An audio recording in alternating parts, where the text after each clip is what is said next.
Whoa, is that a SVT Lightning? Sure is, brother. Dang, man, that thing's pretty sweet, but these are pretty old. I only like stuff that's got CarPlay in it. Well, you're in luck because it actually has CarPlay. We took one of these old school little radio units, we tossed it in the trash and we put an Apple CarPlay unit in it. No way, let me see. Come check it out, bro. We now have Apple CarPlay in our 1999 Lightning. So when you get bored of that supercharger whine, you go, whoop! You just go over here, hit this, and you blast your music that I can't let you guys hear. We are back here with Zeus, our SVT Lightning project. And well, we're mid filming the other video, but right now I am going to install an Apple CarPlay radio in it. So we can go ahead and hook our phone up. This radio is actually broken. The screen doesn't function anymore. So first thing we're gonna do is go ahead and pull that radio out. It actually does work, the speakers work, and we're gonna get that up and functioning. Then we might do the subwoofer install and maybe some door speakers. Right here we have the Atato. I don't know, it's a decent radio, found it up on Amazon along with all this stuff. I'll include some links, but CarPlay, Android ready. So we're gonna go ahead and basically start pulling the truck apart. We're gonna get this installed and hopefully we have a working CarPlay setup. We also picked up a reverse camera right here. So this is gonna be a nice little addition to the truck. We got the Metra adapter brackets and the harness. So should be good to go. We also had this laying around, a little subwoofer action from old Bradley. Little modern styling in your old school 1999 F-150. Make sure you also hit the like button down below because the YouTube algorithm, they want to see the comments, they want to see the likes, and we want to do a lot of cool things with all these cars, including the Lightning. So if you do your part, let's get this video to 1,000 likes and leave a comment. Let us know what you think. So we're up here in the truck, and like I said, the radio does work, but the screen does not work, and we need something a little bit better in here. So we're gonna go ahead and get started with it. I believe the panel here, we just pull it. Hopefully it doesn't break. It is pretty old, but I'm gonna go ahead and pull this. And there's probably some plugs behind it, maybe on the passenger airbag thing. And there's one plug right on the back side of there. We got that off. So I do have the tool here, which I believe we just insert in the side of there, and we'll be able to pull out this whole unit. We insert these two little things in there, and we got to apply some pressure outwards. And we can slide the old radio out. And take the antenna. There we go. Woo. It does come with quite a bit of stuff. It's also 4G compatible as well, if you were hooking that up. There's a few things that we gotta look through. I don't know what everything is currently, but we will definitely figure it all out. Here's the typical plug. You usually wire this to like your Metra harness type deal. That's what's gonna take probably the most time. We'll get into that. Looks like an antenna as well. I don't know if this is GPS speed maybe? Satellite radio? Yeah, probably satellite radio. USB, those are important. Gotta have those. Microphone for talking. Some little brackets.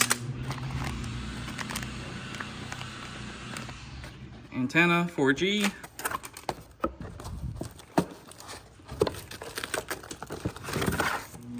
And the unit itself.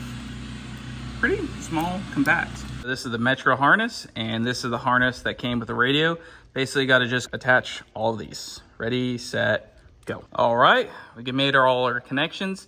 Now someone's gonna say something about soldering, and well, I'm no stranger to soldering. However, I feel like these work pretty well. They're heat shrink connectors. I've never really had a problem with these coming loose. And I got some decent tools to make some good connections. So roast me if you want. I honestly prefer this for most connections like this style. But that should be everything. Speakers, power, ground to power this unit up. We got the wires here in the camera. So this is a pretty easy setup right here. Works right on the license plate. So we're gonna put the license plate on, run the wires through there. We're gonna tap into the reverse lights over here. That's gonna trigger it to turn on the actual radio unit. You do have to cut out this top layer. We actually have a fresh new Dremel, just picked this up. We're just gonna basically take off that top skin so the double din will fully fit in here. We're mid wiring up, we're just testing the subwoofer. And well, we were just trying to test it in the engine bay here before we ran out of power wires, and it was great until it wasn't. And it just like cooked itself. Yeah, it literally just cooked itself. It ate 4 fuses, so. And it smells. Yeah, it smells rather fried. burnt in there. Now, I mean, to be fair, that's like a cheap unit. It's a cheap unit, right, with an integrated amp.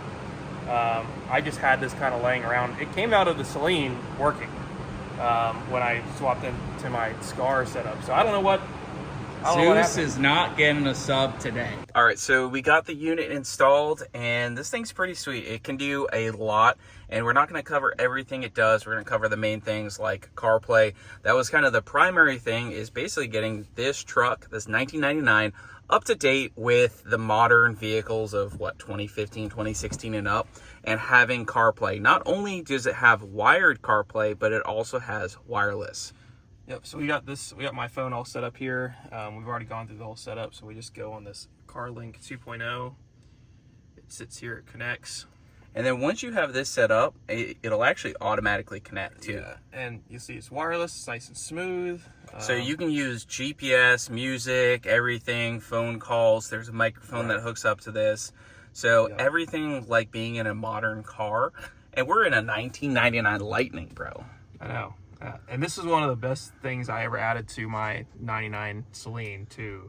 So having CarPlay really just kind of, for me, it almost like makes or breaks a vehicle. It's almost like an essential to me at this point. Well, I mean, you can now have GPS without holding your phone and like looking at that. You can have your music all in one place. Exactly. You know, for example, you just pull up your music. That's all right there. You know, and the speakers all this also copyrighted music I can't play. Yeah, we can't play any of that. But the speakers in this thing actually sound really good now, and with the stock radio, they didn't sound good. So no, yeah, and I think the other reason that is too is, I mean, you've got 20+ year newer technology right here, so it processes the audio clearer. The source is clearer than FM, and so when it comes to playing music in here, it sounds miles better, even though the speakers are 26 years old.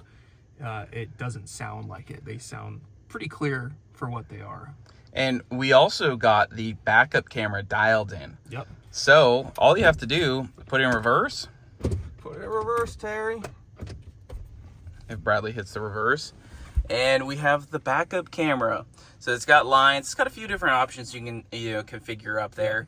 But here's the main thing, like, you can see when you're backing up and you're not going to back in and hit something, which is super helpful. Yep. This is adding modern, styling into this 1999 Lightning, dude. Yeah, and what's even cool about this is actually Andrew showed me this. As we can pull up, where is it? The old YouTube. Yeah, you can pull up YouTube. You can watch with Wi-Fi, of course. Your all the newest, latest, and greatest Mustang lifestyle content. It's right there.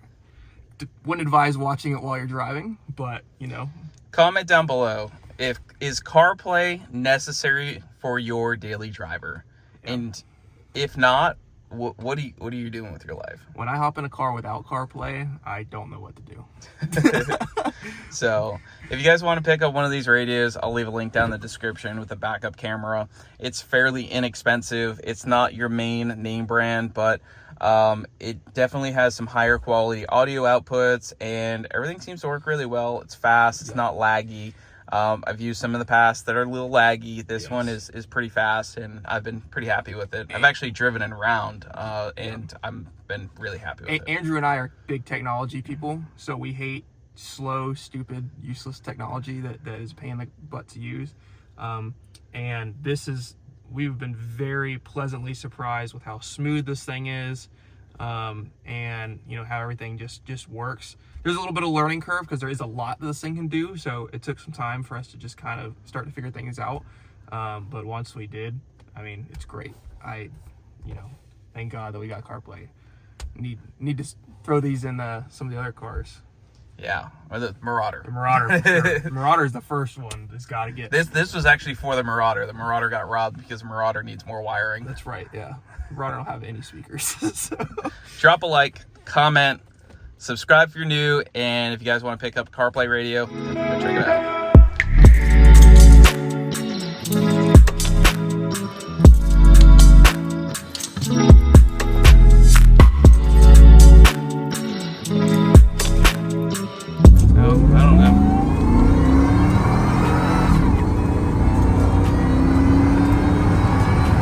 We just did the brakes.